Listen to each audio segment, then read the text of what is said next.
أعوذ بالله من الشيطان الرجيم بسم الله الرحمن الرحيم الحمد لله رب العالمين وبه نستعين على أمور الدنيا والدين والصلاة والسلام على أشرف المرسلين وعلى آله وصحبه أجمعين اللهم صل وسلم على سيدنا محمد الفاتح لما أغلق والخاتم لما سبق ناصر الحق بالحق والهادي إلى صراطك المستقيم وعلى آله حق قدره ومقدار العظيم.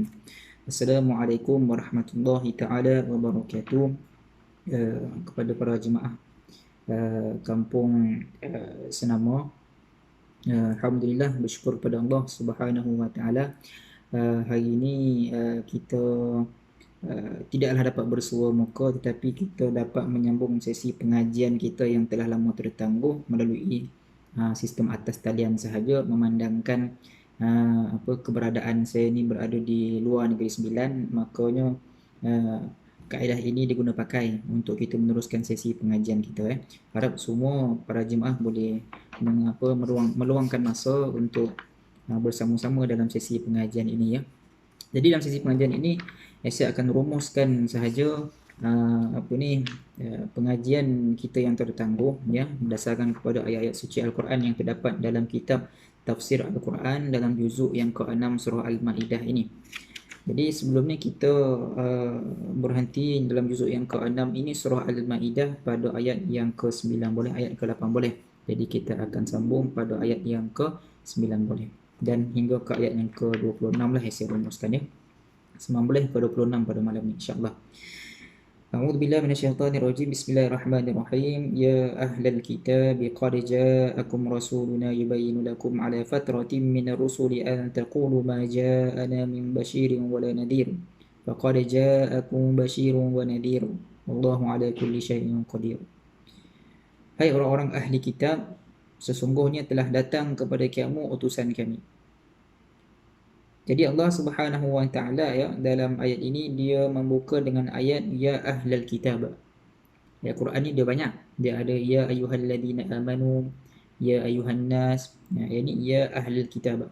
Bila sebut ya ahlal kitab, dia hai ahli, orang-orang ahli kitab, maknanya dia menjurus kepada orang yang mana beriman dengan kitab Taurat dan kitab Injil. Tetapi dalam ayat ini dia menjurus kepada kitab Taurat, sebabkan ayat ini sedang menceritakan tentang kisah Nabi Musa dan juga umatnya. Okay? Jadi disebut dekat sini ya, yang mana setiap umat itu telah didatangkan dengan utusan. Ya, jadi Bani Israel ketika itu utusannya adalah Nabi Musa alaihissalam. Yang mana rasul-rasul ini datang untuk menjelaskan kepada umatnya itu tentang perkara yang benar, menyampaikan berita yang suka sama ada duka ataupun suka, ya, memberi peringatan.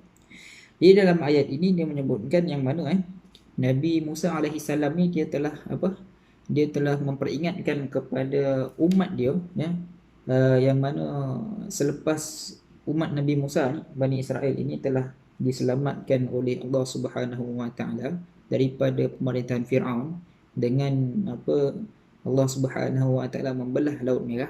Lalu dapatlah Nabi Musa dengan umat-umatnya melintas Laut Merah itu dengan senang. Firaun pula tenggelam dekat dengan dalam Laut Merah itu dengan pengikut-pengikut dia. Jadi bila Allah Subhanahu wa taala telah menyelamatkan Nabi Musa dengan umat-umatnya, maka perjalanan seterusnya adalah Nabi Musa ini dia diperintahkan untuk pergi ke tanah suci. Ya, Makkah lah. Ya.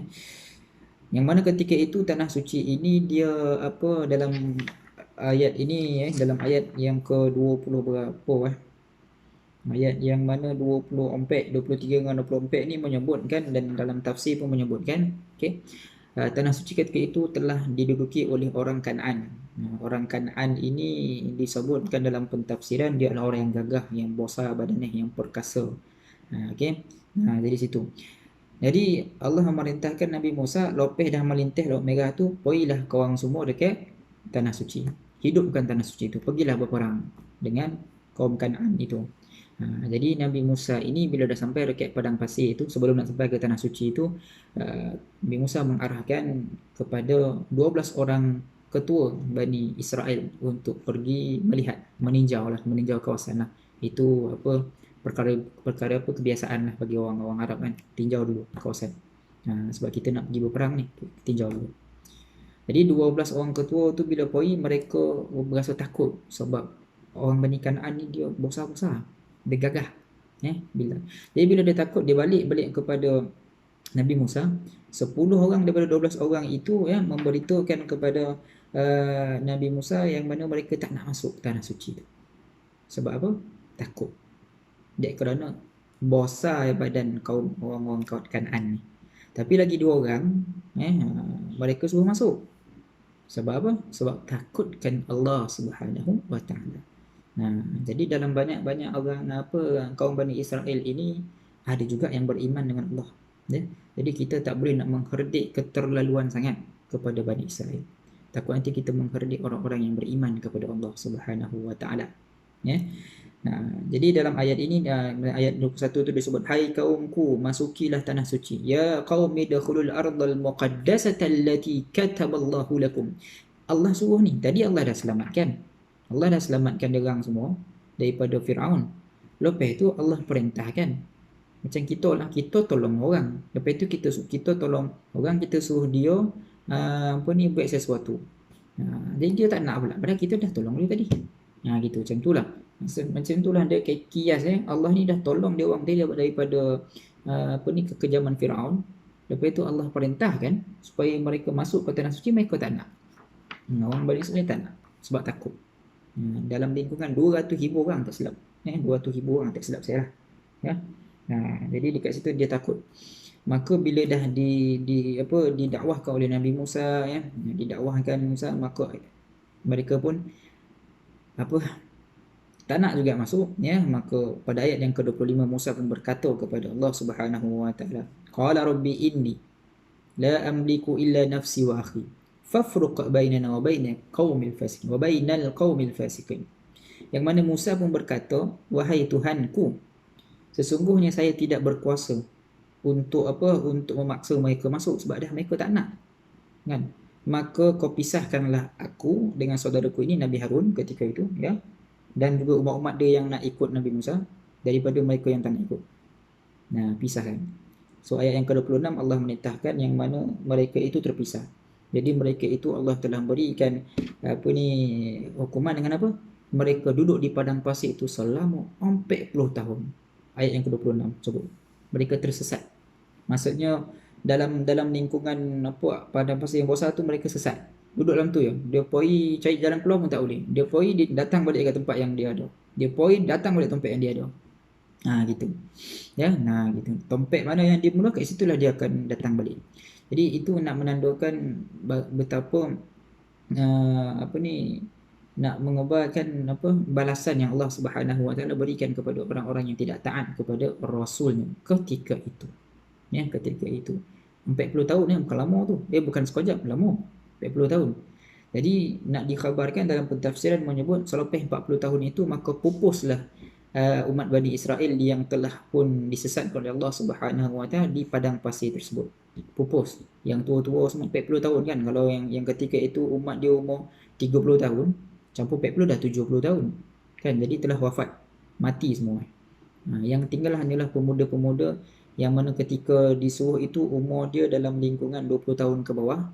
Kira budak-budak kecil lagi. Jadi bila dah 40 umur dia dah masih lagi kuat lah. Ketika itu pemikiran mereka dah fresh.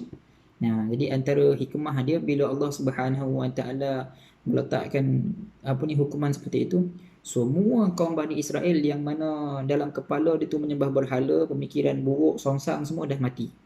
Yang tinggal semua yang fresh graduate lah orang kata kan. Jadi mereka pemikiran jernih, mengikut kitab Taurat, mengikut Nabi Musa punya dakwah dan seterusnya. Itulah dia cerita dia. Tapi lama-lama berubah juga kan. Itu sebab apa?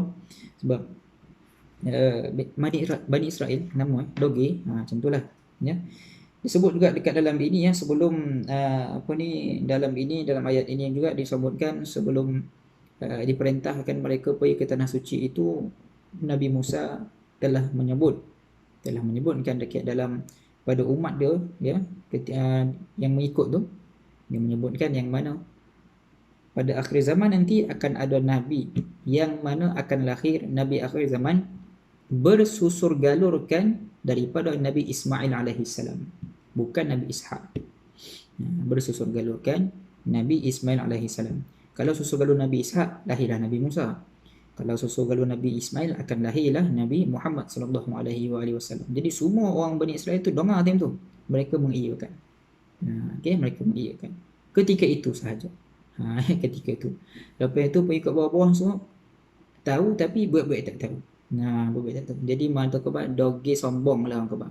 Sebab apa? Sebab mereka merasakan Nabi akhir zaman ini patut dilahirkan dalam kalangan Bani Israel. Ingat ya para jemaah semua, sesungguhnya Allah itu maha adil. Ketika mana Allah Subhanahu wa taala memberikan susu galur Nabi yang terakhir itu di bawah susu galur Nabi Ismail, Allah Subhanahu wa taala telah melahirkan Nabi dalam kalangan Bani Israel paling ramai. Sebanyak 70 orang Nabi dalam kalangan Bani Israel. Banyak. Jadi dikala banyaknya Nabi daripada Bani Israel, dalam kalangan Bani Israel, Allah bersikap adil. Susu galur Nabi Ismail lahir Nabi Muhammad. Jadi adil lah. Mesti ada bersebab. Itu antara hikmah. Banyak lagi hikmah. Itu antara hikmah dia. Jadi benda itu telah disebutkan dalam kalangan Bani Israel. Dalam kitab Taurat pun disebutkan. Jadi banyaklah.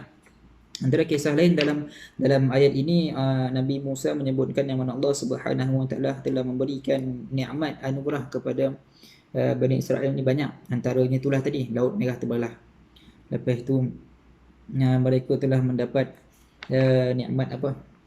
Nikmat makanan yang mana nikmat manisan yang bernama manna. Dan mereka telah mendapat burung yang bernama salwa. Kemudian awan-awan telah melindungi mereka daripada matahari. Banyak nikmat yang Bani Israel dapat. Tapi macam mana bila nikmat itu mereka dapat? Hanya satu je arahan Allah Subhanahu wa taala, masuklah ke tanah suci, nescaya engkau akan selamat. Allah sebut lagi tu, nescaya engkau akan selamat.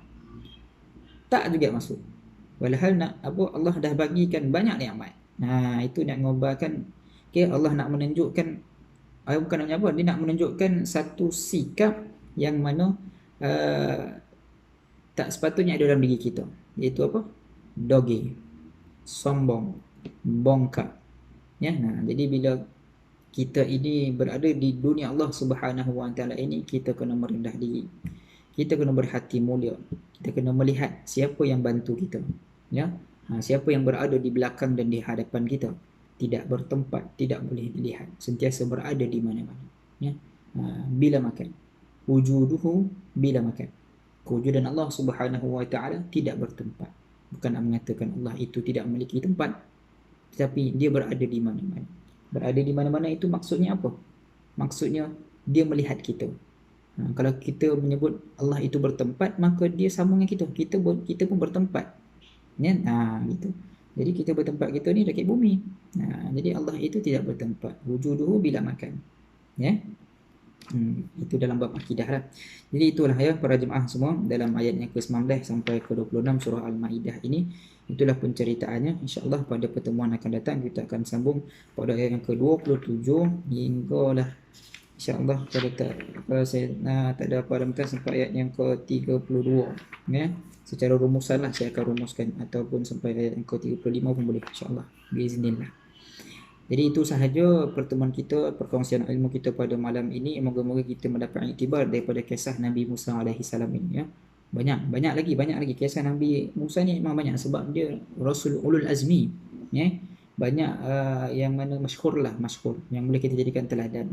Jadi kalau orang tu bega benar kan, dia doge, orang zaman sekarang doge, kita ngabarkan jangan kau doge benar macam orang Bani Israel. Sebahagian Bani Israel.